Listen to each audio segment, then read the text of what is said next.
ஒரு பாராட்டுறதா இருந்தால் கூட யோசிக்கணும். இல்லாதது பொல்லாது பாராட்டினா மாட்டிக்குவோம் இல்லை. இப்போ சீரியல் பார்க்குறாங்க லேடிஸு, பார்க்காதீங்கன்னு சொன்னோம், கேட்க போகிறதில்ல, அதனால் விட்டேன். ஏன்னா நம்ம வீட்டிலே கேட்கல, என்ன நேரம் பாரு சீரியல் தான். எனக்கு என்னமோ அந்த சீரியல் ஓடிச்சுனாலே பிபி வரும் எனக்கு. நான் வீட்டுக்கு போகிறேன், ஒய்ஃப் சீரியல் பார்த்துன்னுக்குறாங்க. நான் என்ன பண்ணேன், ஆஃபீஸ்லேருந்து வரவே பாராட்டுவோம் அப்படி எல்லாருக்கும் ஒரு இடர் வரும்ல, பாராட்டலாமே ஒய்ஃப்ன்ட்டு அப்படி சீரியலை பார்த்தா அதில் ஒரு 60+ ஒரு ஆள் சோப்பாக ஏதோ சீரியலில் நடிச்சுன்னுக்கிறார். ஆக்சுவலாக அவரை பார்த்தா எங்கள் மாமனார் மாதிரி இருந்தது. சரி ஒய்ஃபை பாராட்டுவோமேனு அவங்களுக்கு மகிழ்ச்சி வரலாம், அப்பாவை பற்றி பெருமையாக சொன்னேன். அதனால் டேய்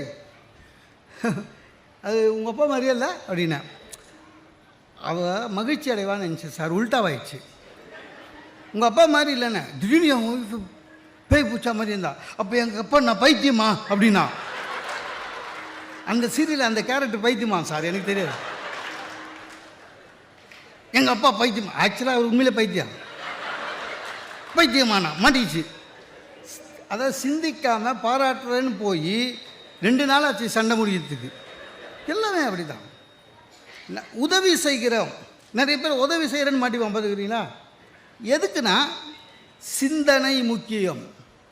ஒரு வினாடி சிந்திச்சினாலே போதும் சார், உங்களுடைய செயல் பேச்சு எல்லாமே சரியாகி வாழ்க்கை பிரகாசமாகும். ஒருத்தரை உதவி செய்யணுமா, வள்ளுவன் சொல்லியிருக்கான் சார், நன்றாற்றலும் தவறு உண்டு, அவரவர் பண்பறிந்த ஆற்றாக்களை இல்லை.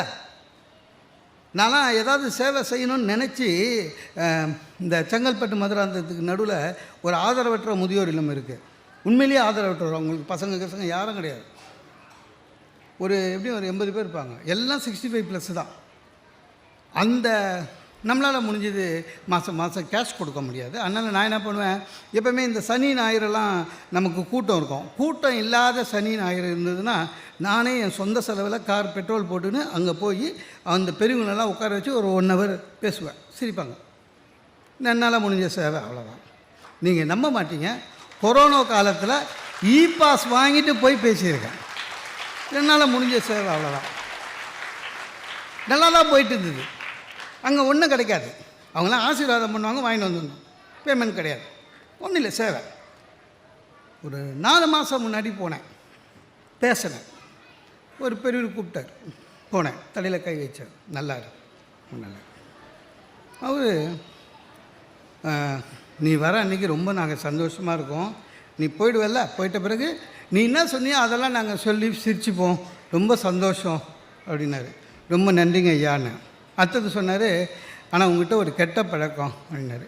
என்னங்க ஐயான்னு. இல்லை, நீ உன் இஷ்டப்பட்டு வர, இஷ்டப்பட்ட நாள் வர, நீ பேசாமல் எங்களுடைய தங்கிடு. சார் ஆதரவற்ற முதியோர் இல்லம் சார், நீ எங்களோட தங்கிடு. அந்த காப்பாளர்கிட்ட போனேன், மாதம் என்னால் முடிஞ்ச பணம் கொடுத்துட்றேன், இனிமேல் இந்த பக்கம் வரமாட்டேன். இவனுங்க கண்டிப்பாக எனக்கு அட்மிஷன் போட்டுருவாங்க போல. நல்லது செஞ்சால் கூட பிரச்சனை வர சார். நான் இன்னொரு இதில் ரொம்ப பெருசாக மாட்டியிருக்கேன். இந்த ஸ்கூட்டரில் மெட்ராஸில் எத்ராஜ் காலேஜ் தெரியும்ல, அது மவுண்ட் ரோட்லேருந்து லெஃப்ட் எடுத்து எத்ராஜ் வழியாக போகிறேன், எக்மோர் போகணும்.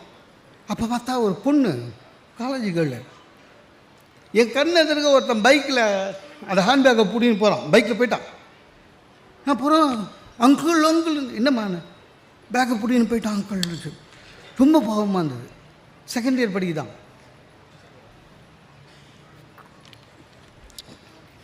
பைக்கில் என்னம்மா இருக்குதுன்னு நான் நினச்சேன், இது பணங்கன்னு வச்சுருக்க போல இருக்குதுன்னு.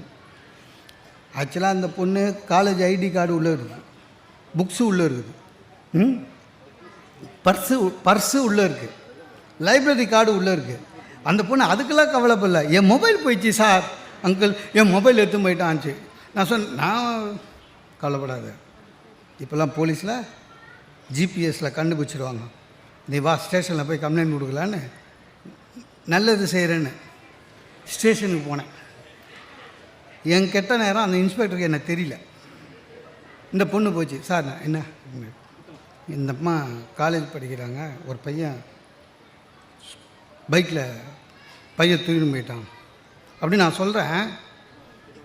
இன்ஸ்பெக்டர் என்னை பார்த்து சொல்லுமா அப்படின்னாரு. அதான் அங்கிள்.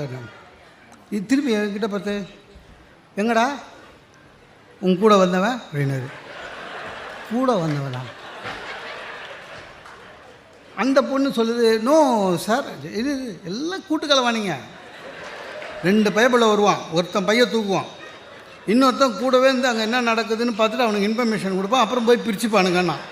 சார் அவ்வளோ நேரம் பேக்கெட்டில் ஸ்டைலாக கை விட்டுருந்தான் சார். அவர் இதை சொன்னவொன்னு கை கட்டிட்டார். அரை வரை ஆச்சு சார். வேலையை பார்த்து நான் எக்மோருக்கு போயிருக்கலாம். ஆனால் இன்ஸ்பெக்டர் இன்னொன்று கேட்டார் என்ன, அதுக்கு என்னால் பதில் சொல்ல முடியல. நீ இவ்வளோ பேசுறிய, என்னமோ பொது சேவை செய்கிறேன்னு, இதே ஒரு கேள்வி பைய தூக்கின்மை தான் வந்துருப்பேயா. எனக்கே சந்தேகம் வந்துச்சு, அவள் உள்ளில் போயிருப்பாள். கட்சியில் அந்த பொண்ணு ரெக்கமெண்டேஷனில் வெளில வந்தேன். சிந்தனை செய்யணும் சார், எதுவாக இருந்தாலும் சரி. நீங்கள் யாருக்கிட்டே பேசும்போதே மைண்டில் ரெடி பண்ணி பேசுனீங்க வச்சுக்கலாம், ஈஸியாக தப்பிச்சிடலாம் எந்த பிரச்சனையாக இருந்தாலும் சரி, இன்க்ளூடிங் ஹஸ்பண்ட் அண்ட் ஒய்ஃப். இந்த கேள்விக்கு இவர் இப்படி தான் பதில் சொல்லுவார் வீட்டுக்காரு, தெரிஞ்சுன்னு கேள்வி கேட்கலாம். இல்லை இந்த கேள்வி வரும்போது இதை சொன்னால் சரியாயிடும், எனக்கு தெரியும், நம்ம அந்த மாதிரி பண்ணியிருக்கோம் சார். இந்த நம்ம மோடி அரசாங்கம் வர்றதுக்கு முன்னால் காங்கிரஸ் இருந்ததில்லை. அப்போ கடைசியாக கிருஷ்ணா தீரத்துன்னு ஒரு மந்திரி இருந்தார். அவர் மகளிர் நல வாரியம். அவர் என்ன பண்ணாருங்க, கடைசி 6 மாதத்தில் ஒரு நாள் சென்னைக்கு வரும்போது சொன்னார் நிருபர்கள்கிட்ட, நாங்கள் மீண்டும் ஆட்சிக்கு வந்தால் ஹவுஸ் ஒய்ஃப், ஹோம் மேக்கர், வேலைக்கு போகாமல் வீடை பார்த்துட்டு கொஞ்சம் அமைதியாக இருக்காங்கல்ல அவங்களுக்கு ஹஸ்பண்டுங்கெல்லாம் சம்பளம் கொடுக்கணும், சட்டம் எடுத்து கொண்டு வரப்படும் அப்படின்னு சொல்லிட்டு அவர் டெல்லி போயிட்டார். பேப்பரில் போட்டான். நான் அடுத்த நாள் படித்தேன், தூக்கி போட்டேன். என் ஒய்ஃபும் படிச்சிருக்கான். ஒய்ஃபும் படிச்சுட்டு நான் ஷூ போடுற நேரத்தில், எங்கள் பேப்பர் படிச்சிங்க, நான் படித்தேன், இந்த என்ன மாதிரி ஹவுஸ் ஒய்ஃபாக இருக்காங்கல்ல, அவங்களுக்கெல்லாம் ஹஸ்பண்ட் சம்பளம் தரணுமாமே. பிரச்சனை ஆரம்பம். யோசித்தேன், நீ சொல்லுமா, சரி என்ன. நான் சொன்னேன், அதெல்லாம் சொல்லுவாங்க, சட்டம்லாம் வராதுங்க. அவன் வந்ததுன்னா அவன் சொன்னாங்க, கொடுக்காத ஹஸ்பண்டை அரெஸ்ட் பண்ணுவாங்களாமேன்னு. சார் அந்த நியூஸ் நானும் படித்தா அந்த வரியே இல்லை. இவளே சொல்கிறான் அந்த வரியே இல்லை, நான் தான் படித்தேனே. கொடுக்காத ஹஸ்பண்ட் அரெஸ்ட் பண்ணுவாங்களாமேனா. அப்புறம் பார்த்தா இது சரியாக வராது, இதுக்கு ஒரு ஃபுல் ஸ்டாப் வைக்கணும். அதான் சிந்தனை நம்மளால் முடிஞ்ச அளவுக்கு. சார் நம்ம என்ன 7 அண்டங்கள் எப்படி இருக்கிறது, இன்னும் 20 வருடத்தில் எப்படி உலகம் மாற்ற போயிருக்கிறது, நாகரிகத்தின் மாற்றம் என்ன, பண்பாட்டின் மாற்றம் என்ன, இதெல்லாம் எதுக்கு சார்? குடும்பத்தை ஒழுங்காக நடத்துவோம். நம்ம குடும்பம் ஒழுங்காக இருந்தாலே அதுவே போதும், உலக கவலை அப்புறம். நான் என்ன பண்ணேன், சரி இது எப்படியே சரி வராது, சொல்லுமாண்ணே. இல்லைங்க சட்டம்னு வந்தால், நான் சொன்னேன் சட்டம்னு வந்தால் குத்தணும். இல்லை அதுக்கு இல்லைங்க, சம்பளம்னு குத்திங்கன்னா பிஎஃப்லாம் பிடிப்பீங்களா அப்படின்னா. எனக்கு என்ன பயானா, பட்டிமன்றம் பேசிட்டு லேட்டாக போனால் சாம்பார்லாம் சூடு வச்சு போடுறா, அதுக்கெல்லாம் ஓவர் டைம் எதுவாளவுன்னு பயமாக இருந்தது. அப்புறம் சொன்னேன் எல்லாம் உண்டு, லீவுங்க எல்லாம் போனஸே உண்டு. ஆனால் ஒன்று, சம்பளம்னு வாங்கிட்டீங்கன்னா நீ ஸ்டாஃபு இல்லை, இதுவரையும் நீ சமைக்கத்தான் நான் தர்மத்துக்கு சாப்பிட்டுக்கிறேன். சம்பளம் கொடுத்த பிறகு சமையல் நல்லா இல்லைன்னா சஸ்பெண்ட் பண்ணுவேன், என்கொயரி வச்சு டிஸ்மிஸ் பண்ணி புது அப்பாயின்மெண்ட் போட்டுருவேன், பரவாயில்லையான்னு.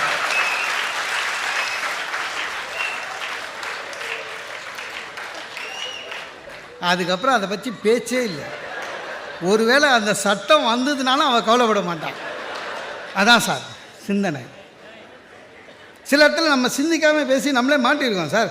ஒய்ஃபோட கோயிலுக்கு போகிறோம் சார், அன்றைக்கி ஒய்ஃபோட கோயிலுக்கு போயிட்டு அர்ச்சனை தட்டை கொடுத்துட்டு நிற்கிறேன். அவர் சும்மா இல்லாமல் குருக்கள் பேர் சொல்லுங்கோ அப்படின்னாரு. சொல்லிட்டேன் என் பேர். நட்சத்திரம் சொல்லுங்கன்னாரு, ஏன் நட்சத்திரம் சொல்லிட்டேன். பாரியால் பேர் சொல்லுங்கன்னாரு, சொன்னேன். பாரியால் நட்சத்திரம் சொல்லுங்கன்னு. நம்மளுக்கு வெட்டிங் டேவே மறக்குது, உண்மையிலே மறந்துட்டேன் சார். டென்ஷன் ஆகிட்டேன் சார், பயங்கர டென்ஷன் ஆகிட்டேன். ஏன்னா மறந்துட்டேன்னு சொன்னால் போகும்போது எனக்கு அர்ச்சனை நடக்கும். சரியா? ரொம்ப டென்ஷன். இவன் சொல்ல மாட்டான், இவர் விட மாட்டார். அப்படியே போக வேண்டியது தானே. பாரு நட்சத்திரம் சொல்லுங்க பாரு. அப்போ தான் சார் நினச்சேன், ஏன் நான் பார்த்துக்கிறேன் சார், நிறைய ஆம்பளை கோயிலுக்கு வந்தானா சாமி பேரில் அர்ச்சனைன்னுவான். புட்சாலிங்க, எதுக்கு பிரச்சனைன்னு நான் கூட யோசிச்சுக்கிறேன். இந்த ஆளு நான் சாமி பேரில் அர்ச்சனை, சார் நீனே சாமி பேரில் அர்ச்சனை, உனக்கு இதெல்லாம் பண்ணிக்கணும். நிறைய ஆம்பளை பார்த்துருக்கேன் சாமி பேரில் அர்ச்சனை பண்ணுங்க, எதுக்கு பிரச்சனைன்னு நம்ம தெரியாமல் சொல்லி மாட்டிக்கணும். இவோ உத்து பார்த்துனுக்குறா. அவர் பரியாள் பேர் சொல்லுங்க பாரு. பார்த்தேன். அப்புறம் ஒரே நிமிஷம் யோசித்தேன். அப்புறம் சொன்னேன், இங்கே பாரு, இந்த ஸ்தல புராணம் என்ன தெரியுமா, அவங்கவுங்க நட்சத்திரத்தை அவங்கவுங்க சொல்ல, அப்போ தான் பழிக்கும். முடிஞ்சு போச்சு சார். ஒரு நிமிஷம் சார், யார்கிட்ட பேசினாலும் ஒரு பதில் சொல்லுவதற்கு முன்னால் ஒரு வினாடி தயவு செய்து யோசிங்க. ஒரு பதில், மேலதிகாரி ஒரு பதில் கிறுக்குத்தனமாக வாய்க்கு வந்து பேசக்கூடாது. ஏன்னா அது ரெக்கார்ட் ஆகிடும். சில பேர் ஃபோனில் டென்ஷனில் பேச தெரியாமல் பேசுவோம், கோபத்தில் பேசுவோம். கோபம் வச்சுது பேசாத. உன் மூளை எப்பொழுது உன்னுடன் சேர்ந்து பேசுகிறதோ அப்பொழுது பேசு. உன் மூளையை விலக்கிட்டு பேசும்போது பேசாத. குடும்பத்தில் சண்டைகள் அதிகமாக வருது, அதனால தான் வாய்க்கு வந்தது பேசுறது. பேசிட்டு ஒரு 5 நிமிஷத்தில் நம்மளுக்கே ஏண்டாப்பா இவ்வளோ பேசுகிறோம், நிறைய பேசுகிறோம், நம்மளே கேட்குறோம், நிறைய திட்டணும். அப்போ தான் அவங்க ஏறுவாங்க, பார்த்துக்கிறீங்களா? ஐயோ, அது யாருக்கும் வரக்கூடாது. அந்த மாதிரி அந்த நாளே பாழாயிடும் சார். தயவு செய்து அந்த பேசும்போது யோசிங்க. ஆஃபீஸர் கூப்பிட்டா கூட, நான்லாம் அப்படி ஏன் ஆஃபீஸரு எனக்கு தெரியும், அவரை நம்மகிட்டே கேட்பார், இந்த இந்த இந்த ஆஃபீஸில் என்ன மாதிரி யோக்கியம் உண்டாயா அப்படின்னு நம்மக்கிட்ட. என்னங்க சொல்லுவீங்க? இல்லைன்னு சொல்லணும் நியாயமாக. ஆனால் ஆஃபீஸர் என்ன சொல்லுவீங்க? நான் சொல்லுவேன், உங்களுக்கு தெரியாதா சார்? இப்போ சார், அதாவது எல்லாம் தெரியாமல் போ, யோசிச்சு பேசு சார். அதே மாதிரி அதிகாரி ஃபோன் பண்ணி ஆர் யூ பிஸி நவ் அப்படின்னா தயவு செஞ்சு முதல்ல எஸ்ன்னு சொல்லிவிடுங்க, அதுக்கப்புறம் யோசிச்சுக்கலாம். நம்ம நிறைய பேர் நாகரீக முறையில் இன்னொன்று இட்ஸ் ஓகே சொல்லுங்கள் சார். அதுவும் அடுத்த கிரேட் இல்லை சார், ரொம்ப பெரிய கிரேட்லேருந்து ஃபோன் வந்து நானும் மாட்டி அவசரப்பட்டிருக்கேன். என் சிஇஓ ஒரு நாள் லைனில் வந்தார். முன்சுந்தரம் ஆர் யூ பிஸினா? நான் சிஇஓவே லைனில் வந்துட்டார்னு குஷியாகி, no sir no sir, tell me sir, come to my room என்ன போனேன். வச்சான் ஆப்பு. நம்ம கார்ப்பரேட்டு ஆஃபீஸில் டெல்லியிலேருந்து ஒரு 10 ஃபேமிலி வராங்க, எல்லாம் நம்ம போர்ட் ஆஃப் டைரக்டர்ஸு. அவங்க ராமேஸ்வரம் போகணுமா, ஆஃபீஸில் விசாரிச்சிருக்கேன். நம்மளுக்கு பிடிக்காதவன் நிறைய பேர் போனால் அவன் சொல்லிக்கிறான், கோயில் குளம்னா மோகன சுந்தரம் தான். ஏதோ நான் நாயன்மார்கள் ஒரு மாதிரியும் ஊர் ஊராக போய் பதிகம் பண்ணவன் நாட்டம் எல்லா கோயிலும் இவருக்கு தான் தெரியும், நமக்கு ஒன்றும் தெரியாது. நம்ம பேசுறதுக்கு போகிறது தான், எல்லா ஸ்டேஷனும் தெரியும்னு என்னை மாட்டி விட்டானுங்க. அன்றைக்கு ரொம்ப அவசரம் சார். ஒன்றும் இல்லை சார், பிஸி இல்லைன்னு சொன்ன ஒரு வார்த்தை 20 பேரை என் தலையில் கட்டிட்டான். 20 பேருக்கும் இங்கிலீஷ் வராது. அவங்களுக்கு எவ்வளோ இங்கிலீஷ் பேசுவாங்களோ அதை விட கம்மியாக நான் ஹிந்தி பேசுவேன். எனக்கு ஹிந்தி வராது. எனக்கு தெரிஞ்சதெல்லாம் பைட்டியே உட்டோ மாலும் நெய். அவங்களுக்கு தமிழே வராது.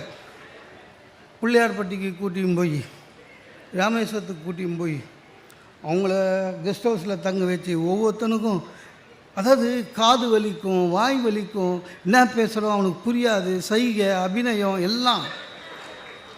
காலையில் போய் குளிக்கணும்னு சொல்லியிருக்கு, எல்லாம் இழுத்து போத்துன்னு தூங்குறான்.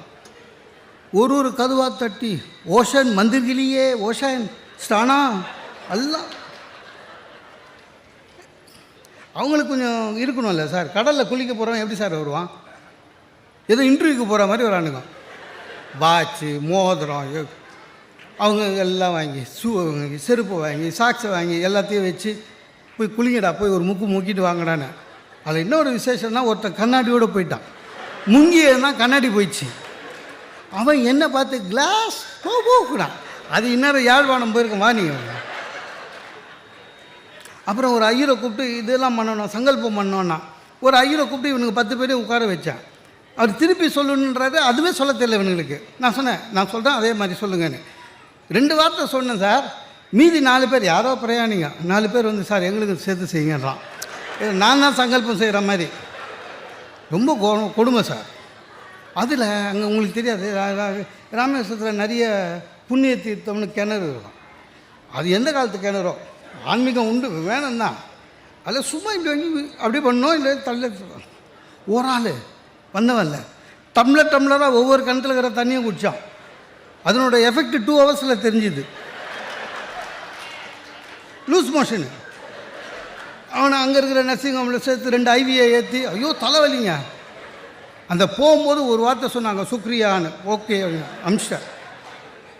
அமிச்சிட்ட பிறகு என் சிஇ கூப்பிட்டார். Super, they are very happy. இனிமேல் யாராவது வந்த ஊருனா நீ தான் முடிஞ்சுது.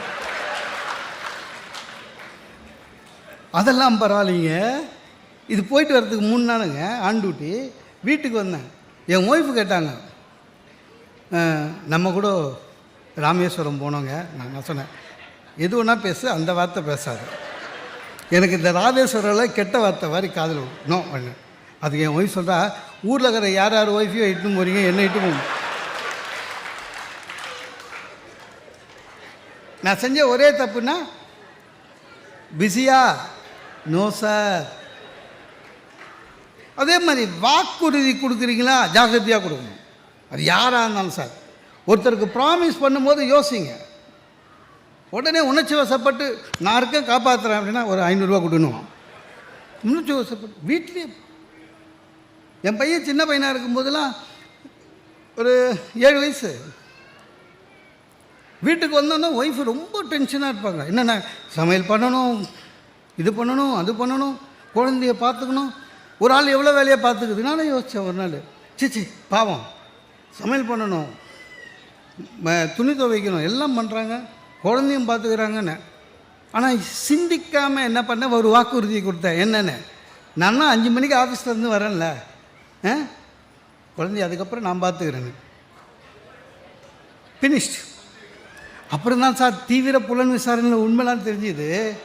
என்னென்னா, இவங்க செய்கிற வேலையிலலாம் அவன் தூங்கிடுறான் சார்.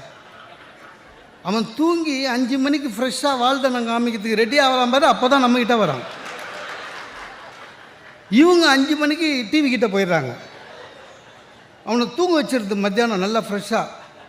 அவன் நல்லா தூங்கிட்டு பிரிஸ்காக இருக்கான் வாழ்தனம் பண்ணுறதுக்கு. சோஃபா மேலே ஏறுவான், எஸ்கிமோ மாதிரி நடப்பான், அந்த மார்க்கர் எடுத்து செவரு ஃபுல்லாக கிறுக்குவான். அது இல்லாமல் இன்னொரு பிரச்சனை, தூக்கி வச்சுக்கணும் அவனை. நம்ம குழந்தை தான், ஆனால் ஒரு 8 கிலோ தூக்க முடியல, தூக்கி வச்சுக்கணும். அதில் இன்னொரு பிரச்சனைனா தூக்கி வச்சுன்னு வீட்டிலே இருக்கணும். நான் அப்படி தூக்கி வச்சுன்னு எதிர்க்கு போய் அந்த ஆண்டி வர்றா டாட்டா சொல்லு ஆண்டிக்கு. ஒரு ரிலேஷன்ஷிப்புக்கு நம்ம லெவலில் ஒரு பிஆர் பண்ணுவேன். ஆண்டி பேர் ஆண்டிக்கு டாட்டா சொல்லு, ஆண்டிக்கு டாட்டா சொல்லு. ஒன்றும் ஓன்னு அழுவான். ஏன்டானா அவனுக்கு வந்துல இடுப்பு என் இடுப்பில் இருக்கணுங்க. ஆனால் அவங்க அம்மா கிட்டே நின்றுங்கன்னா அவங்க அம்மா மூஞ்சியே பார்க்கணும். அவனுக்கு அது அம்மா பிடிக்குது.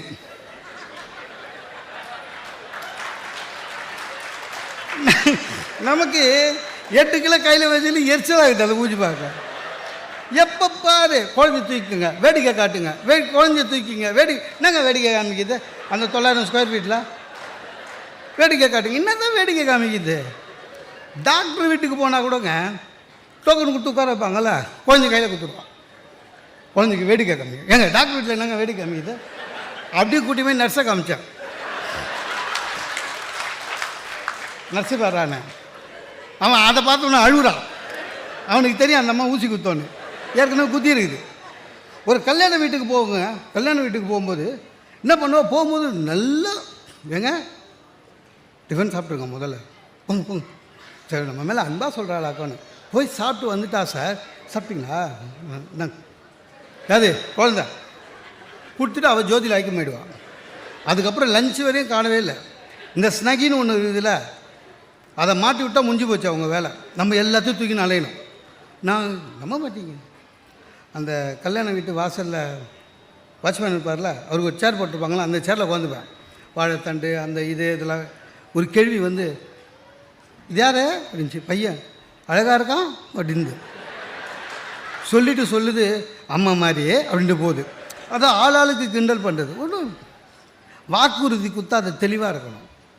நீங்கள் கொடுத்தது உணர்ச்சி வசப்பட்டு கொடுத்தா மாட்டினீங்க. அறிவுபூர்வமாக எந்த வாக்குறுதியும் கொடுங்க, நீங்கள் வாழ்க்கையில் ஜெயிச்சிருவீங்க. அதான் உண்மை சார். குடும்பமே உணர்ச்சி பூர்வமாக நடத்தக்கூடாது சார். வேதாத்திரி மகரிஷி சொல்கிறாரு, குடும்பம் நீ நடத்த வேண்டும் என்றால் அது உணர்ச்சி பூர்வமாக நடத்தாதே, அறிவுபூர்வமாக நடத்து. அப்பொழுதுதான் வாழ்க்கை வழங்கும். குழந்தைங்களுக்கு கற்றுக் கொடுக்கறது கூட நம்ம உணர்ச்சி. இப்போ பாருங்களேன், நிறைய வீட்டில் குழந்தைங்கள சாப்பிட வைக்கிறது, கதை சொல்கிறதுலாம் கிடையாது, மொபைலை கொடுக்குறோம். சார் மிக்கி மவுஸ் பார்க்குறான் பையன், தப்பாக நினச்சிக்காதீங்க. வளர்கிற குழந்தைகளுடைய மூளை எப்படின்னா, எதை அடிக்கடி பார்க்குறாங்களோ முகம் அதுபோல் மாறும். இது ஆய்வு சொல்லுது. நீங்கள் மிக்கி மவுஸே பார்த்துருந்தான் வச்சுக்கலேன், வளர்ந்தானா எலி மூஞ்சா இருப்பான். கதை சொல்லுங்கள் தயவு செஞ்சு, நிலாவை காமிங்க. சரி, நம்மளே நிலா பார்த்து நாளாச்சு. எத்தனை பேர் சார் சூரியனை பார்த்துருக்கோம் கடைசியாக நிமிந்து? எத்தனை பேர் நிலாவை பார்த்துருக்கோம் நிமிந்து? எப்பவும் டென்ஷனாக சுற்றுறோம். சிந்திக்கணும், எதுவாக இருந்தாலும் சிந்திக்கணும். குழந்தைக்கு சொல்லிக் கொடுக்கறது சிந்திக்கணும். அவசரப்பட்டு குழந்தைகிட்ட பேசக்கூடாது. குழந்தை சார், ஒரு குழந்தை கெட்ட வார்த்தை பேசுது சொல்லாதீங்க. அந்த மாதிரி குழந்தை தானாக கெட்ட வார்த்தை பேசலை, அது கேட்ட வார்த்தையை தான் பேசுகிறது. நீ வீட்டில் கெட்ட வார்த்தை பேசுனா பேசும். குழந்தைகிட்ட சொல்லிக் கொடுங்க. தீபாவளிக்கு அப்பா பட்டாசு வாங்குறாருங்க. வாங்கின பட்டாசு எப்போவுமே எல்லா அப்பாவும் இன்க்ளூடிங் மீ என்ன பண்ணுவோம்? தீபாவளிக்கு பையன் கேட்குறான்னு நிறைய வாங்கிடுவோம். ஆனால் எல்லாத்தையும் வெடிக்க அலோவ் பண்ண மாட்டோம். இல்லை, பாதி 8 வை எதுக்கு? கார்த்திகை தீபம். அந்த கார்த்திகை தீபம் என்னென்னா அந்த பையனுக்கு சொல்லி தர மாட்டோம். இல்லை, பாதி 8 வை, இன்னொரு வாட்டி இன்னொரு பண்டிகை வரும், ஃபெஸ்டிவல் வரும், பூஜை வரும். அப்போ அவன் நைட்டை எப்போ தீபாவளி முடிஞ்சு அதே தான் பார்த்துட்டு போவான். அவங்ககிட்ட சொல்லணும். ஃபெஸ்டிவலுக்கும் பூஜைக்கும் இருக்கிற வித்தியாசத்தை குழந்தைக்கு சொல்லிக் கொடுக்கணும். ஒன்று மகிழ்ச்சியாக கொண்டாடுவது, ஒன்று பக்தியாக கொண்டாடுவது. இல்லை, அதெல்லாம் சொல்லும், யாரும் சொல்கிறதில்ல. அன்னைக்கு தீபாவளி முடிஞ்சு அமாவாசை, மாலை அமாவாசை. பையனுக்கு இன்றைக்கி ஏதோ வீட்டில் விசேஷம்னு தெரிஞ்சு போச்சு. அப்பா கிட்ட போய் கேட்டான், அப்பா பட்டாஸ் இன்றைக்கி வெடிக்கூடாது. நீ தானே சொன்ன பூஜை அன்றைக்கி வெடிக்கலான்னு.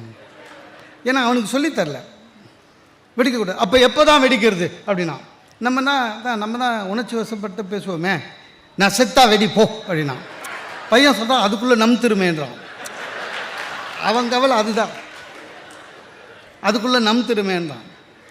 இப்போ தான் தெரியுது ஏன் சில பேர் செத்தா பசங்க சாவுக்கு பின்னால் பட்டாசு வெடிக்கிறாங்கன்னு.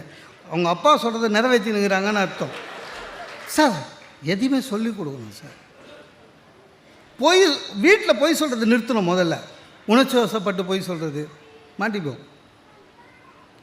இந்த ஆண்களுக்கெல்லாம் மனைவி கிட்ட பொய்யை கொஞ்சம் குறைச்சிடலாம், உண்மையை சொல்லிடலாம். அதை விட ஒரு நல்ல நட்பு கிடைக்காது. உண்மையே பேசிட்டு இருந்தீங்கன்னா மனைவி கிட்ட, அதை விட ஒரு சிறந்த நட்பு உலகத்தில் கிடைக்காது. பொய் சொல்லி சார் நம்மளாம் எவ்வளோ படித்தவன், MBA படிச்சிருக்கோம், இவ்வளோ எக்ஸ்பீரியன்ஸ் இருக்குது. நமக்கு இருக்கிற மேலதிகாரி எவ்வளோ படித்தவன், நம்மளோட எக்ஸ்பீரியன்ஸ் அதிகம், நம்மளோட படிப்பு அதிகம். ஆனால் நம்ம சொல்கிற பொய்யை அவன் நம்புகிறான் சார். இல்லை, எத்தனை பேருக்கு டிகிரி கொடுத்துருக்கோம். வீட்டிலங்க நம்மளோட கம்மியாக படிச்சிருக்காங்க, ஆஃபீஸ் எக்ஸ்பீரியன்ஸே கிடையாது, ஹவுஸ் ஒய்ஃப். ஆனால் அவங்க கண்டுபிடிப்பாங்க பாருங்கள், மாட்டிப்போம். போய் சொல்லவே முடியாதுங்க, மூஞ்சி பார்ப்பாங்க, க்ளீனாக கண்டுபிடிப்பாங்க. ஒருத்தன் நம்மளுக்கு இந்த ஆண்களோட பிரச்சனைன்னா சரியாக பேச வராது. சாதாரணமாகவே பெண்கள் சாதாரணமாகவே நல்லா பேசுவாங்க. இந்த சண்டைன்னு வந்துச்சுன்னா நம்மளுக்கு பேச்சே வராது. பார்த்துக்கிறீங்களா, குடும்பத்திலே சண்டை வந்ததுன்னா சண்டை ஆரம்பத்திலே கேட்பான், நீ லாஸ்ட்டாக என்னதான் சொல்கிற அப்படின்வான். டேய் இன்னும் சண்டையே ஆரம்பிக்கலடா, லாஸ்ட்டாக என்ன சொல்கிறேன்னுவா. ஏன்னா அவனுக்கு முடியணும். ஆனால் லேடிஸ் அப்படி இல்லை, அவங்க சாதாரணமாக நல்லா பேசுவாங்க. சண்டைன்னு வச்சுங்க, கீப்பு கீமு எல்லாம் வரும். அன்றைக்கி நீங்கள் திட்டினீங்களே என்ன ஸ்கூட்டர் எடுக்கும்போது, நமக்கு பயமாக இருக்கும். டெய்லி தான் திட்டுறோம், மைண்டு வயசு என்னைக்கு கேட்டுதுன்னு. ஒருத்தன் சார் சாதாரணமாக ஞாயிற்றுக்கிழமை 10 மணி வரையும் தூங்குறவன், அன்றைக்கி திடீர்னு பார்த்தீங்கன்னா காலையில் 7 மணிக்கு எழுந்துக்கிறான். எழுந்து ஷேவ் பண்ணுறான், ஞாயிற்றுக்கிழமை ஷேவ் பண்ணுறான் அப்படின்றான், ட்ரிம் பண்ணுறான், இன் பண்ணான், ஃபஸ்ட் கிளாஸாக ஷூ பாலிஷ் போடுறான். இவளுக்கு சந்தேகம் வந்துச்சு. ஏன்னா ஞாயிற்றுக்கிழமையில் சாதாரணமாக 11 மணி வரையும் லுங்கியோடு தூங்குறவன் ஒன்றுமே சொல்லாமல் கிளம்புறான். இந்த அம்மா என்ன பண்ணிச்சு, எங்கங்க என்னையா கேட்ட? பொய் சொல்லும் போது நம்ம ஆளுக்கு பேச்சு வராது. அது இல்லாமல் பொய் சொல்லும் போது சத்தமாக பேசுவானுங்க, பார்த்துக்கிறீங்களா? என்னது என்னையா கேட்ட? டேய் உன்னை தான் கேட்குது சொல்லிட்டா. என்னையா கேட்ட? உன்னை தான் கேட்குது சொல்லு. நான் வந்து சேர்மன் டெல்லியிலேருந்து வர்றாரு, ரிசீவ் பண்ண போகிறேன். பொய், அவளுக்கு தெரியும் பொய்ன்னு. நீ பொய் சொல்கிறேன்னா சண்டை பெருசாக இருக்கும். அவங்க எவ்வளோ புத்திசாலிங்க லேடிஸு. டக்குன்னு எம்டி வர்றாரா? சரி சரி சேர்மனா சரி. அந்த மாதிரி என்ன பண்ணிடுச்சு, விளையாடின்னு இந்த பையனை கூப்பிடுது, டே இங்கே வா அப்படின்ச்சு. பிளேன் கிட்ட இருந்து பார்க்கணும், நீ அப்பா ஏர்போர்ட்டு போகிறார் கூட போனுச்சு. அப்போ நீ என்ன நம்ப? அப்போ நம்ப? டே நம்மள தான் அனுப்புது. உண்மையை சொல்லு. எதுவாக இருந்தாலும் சரி நீங்கள் உணர்ச்சி வசப்பட்டு பேச ஆரம்பிக்கும் பொழுதே வாழ்க்கை தோல்வியில் ஆரம்பிக்கும். எது பேசுவதனாலும் கொஞ்சம் சிந்தித்து பேசுங்க. சிந்தித்து பேசினால் தெளிவு பிறக்கும். உங்களுக்கும் சரி, கேட்குறவங்களுக்கும் சரி. ஒரு செயலை செய்யும் போது சிந்திங்கள். சார், ரோடு ஆக்சிடெண்ட் எதனால் ஆகுது? ஒரு நிமிஷம் உணர்ச்சி வசப்படுறது. ரோடு ஆக்சிடெண்ட் எதனால் ஆகுது? ஒரு நிமிஷம் உணர்ச்சி வசப்படுறது. ஒரு நிமிஷம் சிந்திங்க. எனக்கு ரொம்ப கவலையாக இருக்குது சார். ரயில்வேன்றது அது அவனோட சொத்து சார். போனால் போதுன்னு நம்மளை பர்மிஷன் பண்ணுறான், கிராஸ் பண்ணிக்கோன்னு. இல்லை, உண்மையிலேயே it is the property belongs to the railway. அவன் விலை கொடுத்து வாங்கியிருக்கான். மக்களோட நன்மைக்காக போனால் போதுன்னு நம்மளை விட்றான். நீங்கள் பாருங்கள், சிக்னல் இல்லாத ரயில்வேவை பாருங்கள் தயவு செஞ்சு. அந்த இவ்வளோ பெருசு இரும்புங்க போட்டிருப்பாங்கல்ல, கை தூக்கி விடுமே, அந்த இரும்பு பாருங்கள் வளைஞ்சிருக்கும். ஏன் நம்ம ஆளுங்க நுழைஞ்சே வளைஞ்சிருச்சு. அத்த இரும்பு எத்தனை பேர் போயிருப்போம், எத்தனை ஆக்சிடெண்ட், செல்ஃபோன் பேசினே போய் எத்தனை ஆக்சிடெண்ட்டு. அது எல்லாமே பார்த்திங்கன்னா எது பேஸ்? அடிப்படை உணர்ச்சி வசப்படுவது, சிந்திக்காமல் இருப்பது. நாட்டில் இவ்வளோ தற்கொலை, உணர்ச்சி வசப்படுவது, சிந்திக்காமல் செயல்படுவது. ஒரு நிமிஷம் சிந்திச்சு பாருங்கள், உண்மை விளையும். ஒன்றும் கஷ்டம்தான், வேறு வழி கிடையாது. இல்லை, சிந்திச்சோம்னா யார் வீட்டு முன்னாலேயோ நம்ம பைக்கை விடுவோமா சார்? இல்லை, யார் வீட்டு முன்னாடியோ அவன் பயந்து போய் போர்டு வச்சுக்கிறான், கேட்டின் முன் வண்டியை நிறுத்தாதீர்கள். அதை விட சிரிப்பு, அவன் வைக்கலைனாலும் சென்னை சில்க்கு, போத்தி சில்க்கு, சரவணா, ஜிஆர்டி அவன் போர்டு வைக்கிறான். என்னென்ன வண்டி, கேட்டின் முன் வண்டியை நிறுத்தாதீர்கள், சென்னை சில்க். அன்றைக்கி என் வீட்டில் அது மாதிரி நிறைய வச்சுங்க. என் பேரை எடுத்துட்டானுங்க, இவனும் அவன் பேர் வச்சுட்டு போயிட்டான். இல்லை உண்மை. ஆக எல்லா செயல்களையும் உணர்ச்சி வசப்பட்டு செய்கிறோம். அதனால் வாழ்வில் கஷ்டப்படுகிறோம். எது செய்வதானாலும் சரி, எதை நீங்கள் பேசுவதானாலும் சரி, ஒரு வினாடி சிந்தியுங்கள். சிந்தனை செய்கின்ற மனவு வாழ்க்கையில் மேன்மை அடையும் என்று கூறி வாய்ப்புக்கு நன்றி பாராட்டி விடைபெறுகிறேன்.